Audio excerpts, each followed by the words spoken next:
Scott, thanks for joining us for this special RaithTV interview. I'd like to start off the interview by presenting you again with the Goal of the Month award for February 2024. There Brilliant, you go, mate. Thank you. Cheers.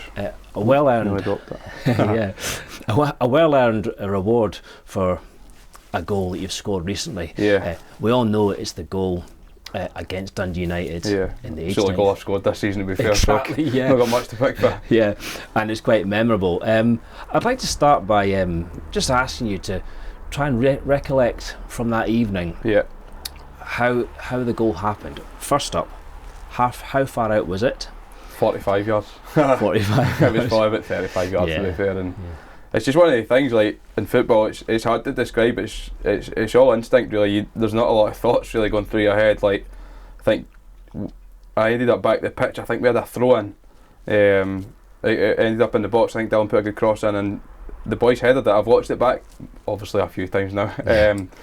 The boy header, he gets quite a good header on it. Like, I'm surprised at how quick it comes to me, and it's just reaction, to be fair. And the second I chest, I just think I'm hitting this, like, it's set up really nicely, and to see it go in the back of the net was pretty memorable. I say memorable, I don't really remember watching it go in the back of the net. I've seen it back, obviously, and I'm running away celebrating, I think, before it's got there. So it's just one of them, when you know you've hit it, it's got a really good chance of going in. Yeah, and just picking up on a few things you said there, to my eyes, it was a great clearing header by the defender. It was one of the ones you love to see, and he got so much distance on it.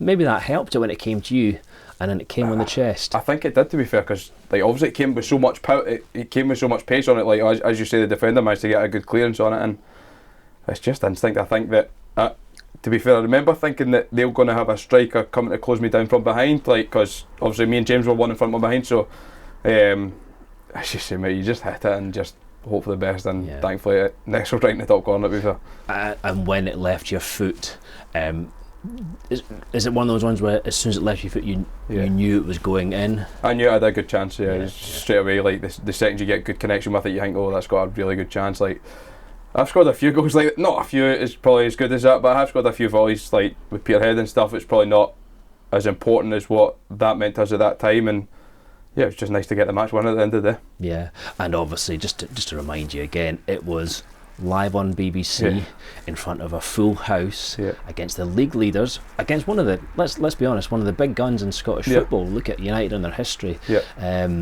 Some might say they're down here, and they shouldn't be, but to do it on that stage in those circumstances just added a little bit more specialness to it, didn't it? Yeah, I think it did. Obviously, because it was on TV and the fact that there was so many people there, it's stuff that you try and make it irrelevant, but it is relevant in the back of your head. And to obviously get it back down to a point kind of dragged us back into the title race a wee bit. I know it's back up to 4 points now, but we've got a game in hand still. So yeah, it just felt really important at the time. And as I said, because I was a sub and came on, maybe felt a wee bit sweeter coming on with a bit of a point to prove, maybe.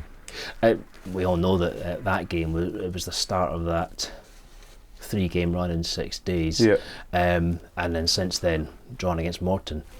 Disappointing up at Gayfield against Arbroath, but for you as a player and for the rest of the boys, perfect opportunity to bounce back in another big game, big crowd against the Pars. Are you looking forward to the derby?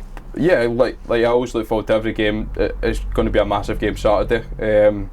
As you say, we find ourselves 4 points behind again, but we've got a game in hand. But we just need to look after ourselves. It's all about looking after ourselves between now and the end of the season and seeing how far that can take us. We know our record against Dunfermline's good, but they're going to come out and they're going to try and beat us, and they're going to have a point to prove as well. They're going to want to come and spoil our, not party as such, but spoil our chances of obviously picking up the title. So yeah, it's going to be a really tough game. Dunfermline are a really good team, and it'll be a good 3 points if we manage to get it, and then we move on to Tuesday after that. Exactly, yeah. And the chance to perform again in front of a big crowd. You know, ticket sales are going really well.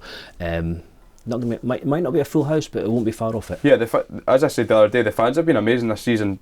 Throughout the season, from start to finish, they've backed us in big numbers, and it's really appreciated from a player's point of view and from obviously our staff. And as a captain, it's nice to see the fans coming along with us on this journey. We feel like we've had a really good season so far, but we want to keep going and try and see how far we can go. Great. Well, let's look forward to more success, more happiness, hopefully. And again, well done on the award, and good luck for the future. Brilliant. Hold up for the camera. Thank you. Cheers. Cheers. Thanks.